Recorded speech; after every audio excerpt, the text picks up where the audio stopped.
Hello everyone, I am Tessellating Hexagons, and I don't know why I introed so aggressively there, but I am back with some more Spyro 1, and we have another level where, we just glide in instead of loop-de-looping in, and I never got around to mentioning, but in the flight levels you can press, I think, L1 and R1, and he'll do a loop-de-loop like that. And oh look, there are dogs that turn into demon hellhounds with anuses for mouths. Now, the fools in this level, if you attack them, they turn into these lights. And they have lights on their person anyway, and they'll turn them on and off just randomly because they're fools. But if you flame them, they'll temporarily turn into these lights that are permanently on. And as you can see, that affects the enemies here. So it sort of combines the laser light cannon, if I can steal Steven Universe terminology, from the overworld of this world, with the fools, where if you attack them, they become useful temporarily. And the gimmick of this level is actually rather interesting, because I don't remember what the Japanese name for it is offhand, but I mean, you will have seen it on screen by now. Bear in mind, this is the Dreamweaver's world, so the levels are a bit more dream-themed, and even the platforms here remind me of those sweets, actually. But think sort of childhood-flavoured. You know what, I'll let you consider what are the themes of this level while I talk to this dragon, and I'll explain in a moment. Cassia! Hello. The enemies here can be quite frightening, but you should watch the fools. I'd rather flame the fools. Now you're thinking. Yeah, bearing in mind, this is a world about dreams, and we have monsters that become either much harder or invincible completely when the lights go out, because they're the demon hellhounds that I pointed out before, how I believe you can still flame them to death even when they're in their hell form, and then they're these innocent but still aggressive puppies in the light. And then there are the turtle things where they are, because they're metal, they're downright invincible when they're in the nightmare form because they're so huge. As I said, just take a moment to think, what is this level based around? It's the idea that, certainly as a child, when the lights go out, during a bedtime sort of context, when lights go out, you don't really know what's going on. The turtles still do. They're still aggressive. It's easy to missee things when you're a child, especially with a particularly active imagination, when all you've got to go on are rough silhouettes and just general darkness. And so this level is built around the idea of, when the lights go out, you don't know that these perfectly innocent puppies aren't actually these demon hellspawn things, because you can't properly see them, and so it's... Wow. I can't quite articulate it, but you get the idea. The idea that when the lights go out, nightmares come to life because they're based on perfectly innocent things, and the nightmares are dispelled when the lights turn on because you can see it's not this giant demon hellhound after all, it is just a puppy, but in this context they actually do transform. Azizi! You know what I mean. Thank you for releasing me. Why did you say so little? You had such a pretty colour. Now I do want to give a bit of a shout out as well to the fact that, of course this applied to the other homeworlds as well, but it's especially apparent here in the Dreamweavers, that the Dreamweaver dragons they have very different sounding names. I'm not going to say, I'm not criticising them for it, because some sound like legitimately kind of Japanese, and what was the frame rate just then? They sound a little bit different, a little more off-piece, a little bit more unusual. Seriously? Seriously? Seriously? Seriously? Seriously? Huh! In their nightmare forms, the turtles' fireball attack is the same size as when they're small, so it's adorably pitiful. That jump wasn't supposed to go disastrously, but yeah. What is it about this particular jump that makes the frame rate go so strange? Anyway, I've totally forgotten what I was talking about. Oh yes, the dragon names. It's at this point that it becomes particularly obvious that the dragons do have themed names to go with their themed appearances, and maybe it's just me, but the dragons here have really unusual names compared to the others. And there was no way I was avoiding both of those arrows. Also, bearing in mind these, I don't want to call them cherubs, because they're a little bit more demonic than that, but those devil with a bow and arrow enemies, since they're not affected by the light and dark mechanic, I think they're not quite... They can't be explained away in the same way that the pet tortoise, pet dog, demon tortoise thing can be explained. I can't words good, but here's Bakari, not Bacardi. You know, I think you just might be the dragon to defeat Nasty Nork. That's me, all right. God, he had a terrifying mouth, just opening up this oral void onto the camera, which is a very strange way of describing things. Now, where do we go from here? There is an obvious way of going, and I don't remember where it is. Wait. Hang on a minute. I managed to get completely lost in a perfectly circular room. Oh, there we go. There's a pathway down here. I feel like this... I thought the obvious way of progressing was higher up than this, but... whatever. This level is deceptively large. By which I mean... It looks like it's a normal-sized level, and it's not. And this doesn't really apply to all of... because you'd be tempted to think that, oh, well, this is the 5th homeworld, levels are going to start getting crazy. And all these empires are excited to try them out on each other. Because the leader of Austria shot the leader of... no. Wait, hang on, I'm trying to make a reference to World War I as interpreted by The History of Japan by Bill Wirtz, and I completely fucked it up. And wow, I just got a health back only to lose it again. And apparently we're completely squandering this butterfly that's already been released. Now, is there anything else out here apart from these gems, or do I have to go and take that whirlwind that was off to one side before? Yeah, I wouldn't say that all of the Dreamweaver's worlds are deceptively large, with those exact words. This one, you would have thought once you get to the home portal, that's it, that's the end of the level, because that would be about normal level size, but no, that's only the halfway point in this one. And the other... oh, I know there's more than this, I just don't remember where it is. Maybe I did have the right idea. Nevertheless, getting to the home portal is only the halfway mark here. I just don't remember how we get to the rest of the level. Bear with. I am an idiot. I was right, it wasn't just gems out here, the way forwards is down here. And once again, I've forgotten what... oh yes. I wouldn't say that it applies to the other Dreamweaver's levels that getting to the exit portal is the halfway mark, although Dreamweaver's levels are fairly large. But just... that... really? Really, fool, you're not going to turn on the light at all?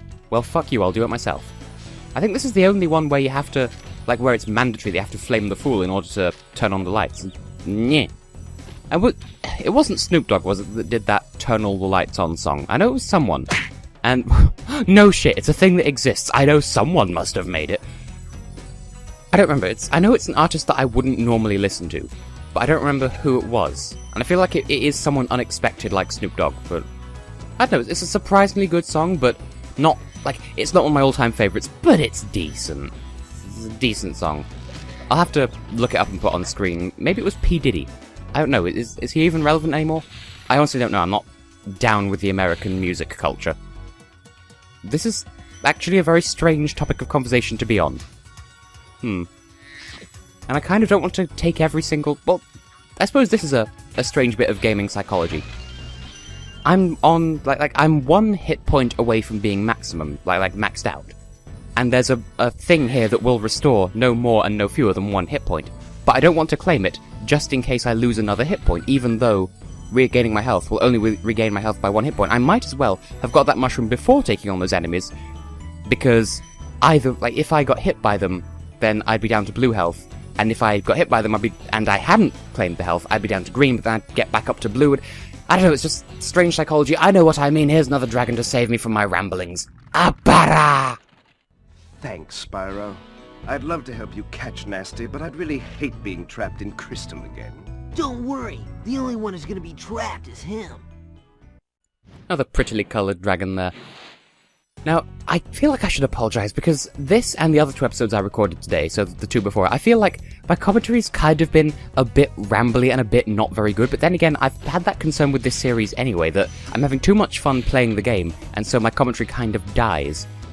And it's funny, because between recordings, I'm perfectly well-worded, like I can talk perfectly fine, but then as soon as I hit the record button, as soon as I start playing, everything just... my capacity for words just completely combusts in on itself, and there is death and sadness, and everybody dies. And everybody poops as a result of dying. And then, because everyone dies, everyone shits. And because there's shit, there's a load of cholera. And because of the cholera, everyone dies again. And everyone has super death and the ultimate plagues, and here's another dragon. Obasi! Thank you for releasing me. Really? Really? Even the number of dragons we have is rolling its eyes. No, I told you to jump, you fuck-tit, you with the scarf in the squirrel hole! Which one's the squirrel hole? Wow. The hole where you squirrel away your nuts. Oh god, no. I made it worse. I made it worse. Also, why are these puppies puppies? Surely you should be demon anus mouth dogs, because it's dark. I would say because it's the 1900s and weapons are getting crazy, but I've already made that reference. And the turtles as well, you should be demon turtles with piddle breath. Because seriously, the fireballs are the same. I suppose, though, the fact that the tortoise enemies, when they're full size, still only spit fire the same size as their small forms, that plays into what I was saying about how the lights are off, and so, what with low light levels and shadows being cast, whatever, like, it's still the same enemy. So it's no more or less of a threat, although in this case it is because it's invisible. Its capacities don't change just because it's bigger. It ties in with the theme of misseeing because darkness and overactive child imaginations and stuff. You know what I'm trying to get at. Once again, I think Crystal Fisher explained it better, and I swear this series is not just me kissing ass for a certain Australian individual who I've already named, so why am I being so vague about it? Oh my god, I cannot commentate! Why am I even trying? Now, are we done here? Because... Don't slow down now, gem counter. Yes? Yes. And we're done here. So 500 gems, 5 dragons. Yeah, we're kind of in this homeworld for the long haul, but I feel like we can still get 2 levels done per episode, I think. So pardon me while I check my time. God, that was one hell of an ascension. Be enough to make Holly Johnson jealous. And yeah, we definitely haven't enough time to do another level in this. I was gonna say another level in this game. You know full entirely with my words what I actually mean. Don't slap me, woman. And I mean woman because she's big. What even is this? I mean, that's slightly more Tess-flavoured commentary, but still. And also, enemies can't change size if they're not in range of the cannon, but that's kind of obvious. Lofty Castle! I have next to no memories of this level, and I feel like I shouldn't... I feel like I should do the next level before I do this one. So... I remember this level as much as I remember the others, but at the same time, I don't have any unique, enduring memories about it. It's got very pretty skybox, I will say that much. And I do remember the gimmick of this level, and I remember the enemies, and I remember everything about it. But at the same time, I don't... It's just a level. Even though I think it typifies the Dreamweaver's home rather well, having said that. I don't know, I like the skybox, but I've already said that. I was just reminded that I like it because of the whole double moon thing going on. Which was totally a really important plot point in the most recent episode of Minecraft Story Mode, which I still don't own, by the way. I've been meaning to get it, and apparently the pricing on it is completely stupid. Although by the time this video goes up, I think we'll be in the midst of the Steam summer sale, so we shall see. But I don't want to spend too long ranting about it, because I still kind of feel bad about the rant that I went on in the last episode, I think it was. Because I feel like people are going to hate me for expressing an unpopular opinion, even though, like... I'm fine with people disagreeing with me. I just want to express my own opinion and my concerns and stuff, and I want to be wrong about Breath of the Wild. But yeah, what I was saying is... Oh yeah, by the way, the gimmick of this level. There are various areas where there are fairies trapped in cages, and they always come in units of 3, and if you rescue all 3, then they'll restore the whirlwind that will allow you to progress to the next area. And it's the same design of fairy that we saw in the High Caves. I think, anyway. So there we go. And also, their whirlwinds are rainbow-coloured as well, so that's how you know they're fairy-generated, and they're so pretty. Look at this pretitude! And also, I was going to say something else. Oh yes, the whole Minecraft story mode thing. Like, I would love to go and play it, but, I mean, for one, I've seen Let's Plays of all of the episodes so far, so I feel like it's almost not worth my time, even though, I mean, yes, I could pick different options and go a different route, but... Nevertheless, I get the gist of it. And apparently the pricing of it's completely stupid, because when they released the first 5 episodes, that was under the pretense that they'd release the 5 episodes, that'd be a 5-part story arc, done deal. But what actually happened was it was a 4-part series, and episode 5 was just the setup for the DLC that was going to come. And so you could pay for a season pass to play through the first 5 episodes, but then you'd have to pay again to have a season pass for the episodes that follow. And a lot of people are unhappy about this, and hopefully they will have fixed this by the time this episode goes up, but that's the state of play at the moment. Which makes me glad that I didn't invest in the game when it first came out. Also, these chests here, I think this is one of the few chests in this game of this kind that's red. I don't know if it's the only one, but it's one of the very few. There are not many chests where you flame them and a gem pops out and it's a red gem. And I think we're going this way, because I don't remember seeing this dragon on the way here. But then again... Mudada! fairies are always on your side, Spyro. Oh, is that all? Is that all you're going to say? Okay. But let's just look at the name thinking, Hakuna Matata. Maybe I didn't talk... Maybe that dragon was... Yes, there were gems over here, so clearly I must have just completely ignored that dragon because I was so engrossed in the rant that I was on. This is kind of what I was saying, how I don't really... Like, I remember the concepts of this level, I don't remember the geometry all that fluidly, I just remember that it's a thing that exists. And those balloon enemies, they're kind of fun because you can pop their balloons and then they go bye-bye. We could go over to the right, which is currently behind me, but I'm gonna go this way because I'm already going this way. Screw you too. I could have easily avoided that arrow and I just couldn't be asked.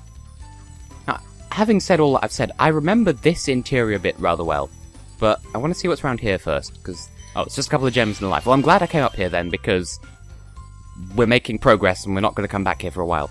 So there's this here, there's this entire room in here. There's no point me going around this Actually, there is a point me going around this corridor, because we'll be going through it the other way in a moment, but not in the way you might be expecting. So you can see there are balloon enemies in here, and this is an indoor area, so that's kind of an interesting idea, having airborne enemies in a non-air environment. Nya, good words.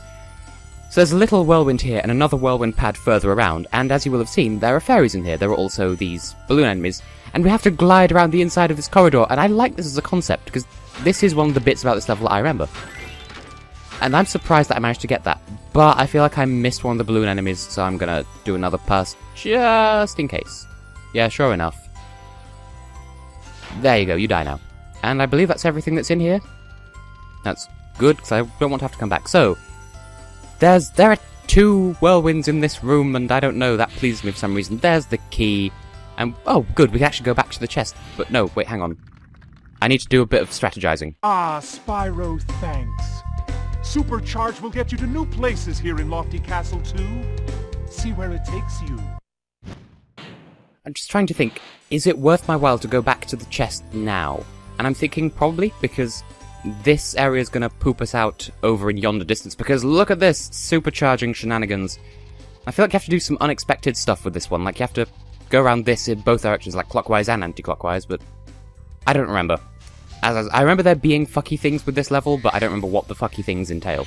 So, I mean, this spits us out where the treasure chest is, the locked chest is, so I might as well go and claim that since I'm in the area. It is down here, isn't it? I know it's somewhere in this... Yes, there it is.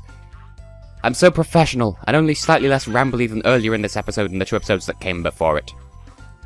Now, I suppose I'll just cut back to the top of that supercharge ramp, because I feel like we're going to need to use that again to progress, so I'll see you in just a second. For some reason, I have the enduring aftertaste of a cheese sandwich in my mouth, and I have no idea why, because I've not had a cheese sandwich for at least a couple of days, anyway. I don't remember what do here. Oh, goodness, no, that was a miscalculation of the highest order. Well, that was also a miscalculation, because what do? Well, maybe I'm not supposed to even use that supercharge ramp. Maybe I was just bad at life. I blame you for this cheese sandwich, guys. Yes, I could just fucking glide over. Oh my god, I am a dumb muffin. Wow. Baruti! Thank you for releasing me. Well, I'm not saying he wasn't a handsome dragon.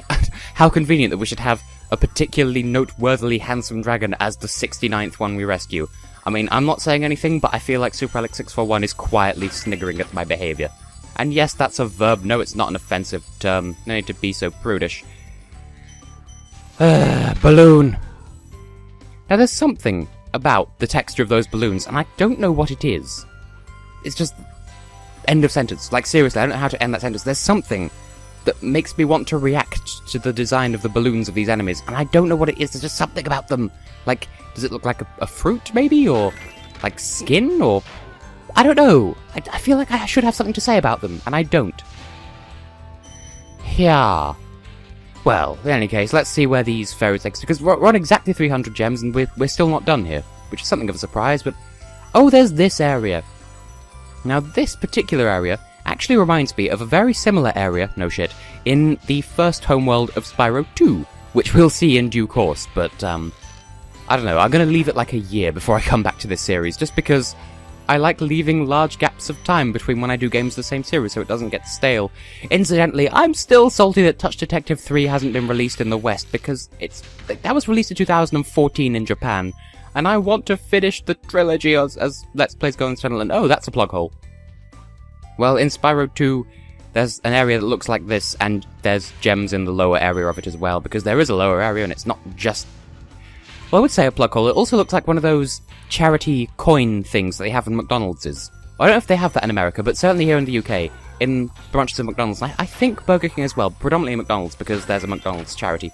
They have these collection bins, where you put a coin in them, and they spiral round in a weird but really pleasing way, and I suppose that's how they get to kids, because it worked on me. I like seeing the coins spin around this spirally designed collection bin thing, and yeah.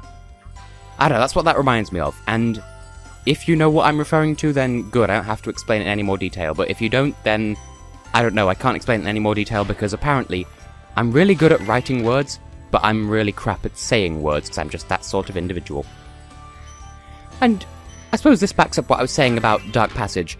This level is bigger than you'd expect, because it's fairly expansive, but the exit portal is at the end. So while it is about the same size as Dark Passage, it feels like it's not, because you don't pass the exit portal at all. You get to it when you're at the end of the level. And is that all of them? I feel like it should be. Is there only 400 gems here, please? Yes. Yes. Oh, we have made bank in this. We have cleaned house, he says, making the campest hand gesture you could imagine. With both hands, no less. And 9,500 gems. We are well on the way to the quintuple digits. But for the moment, I have been and will continue to be Tessellating Hexagons, and in the next episode of Classic Spyro the Dragon, we will be taking on the next level. I forget what it's called offhand, and I should feel ashamed. It's Haunted Towers, I believe.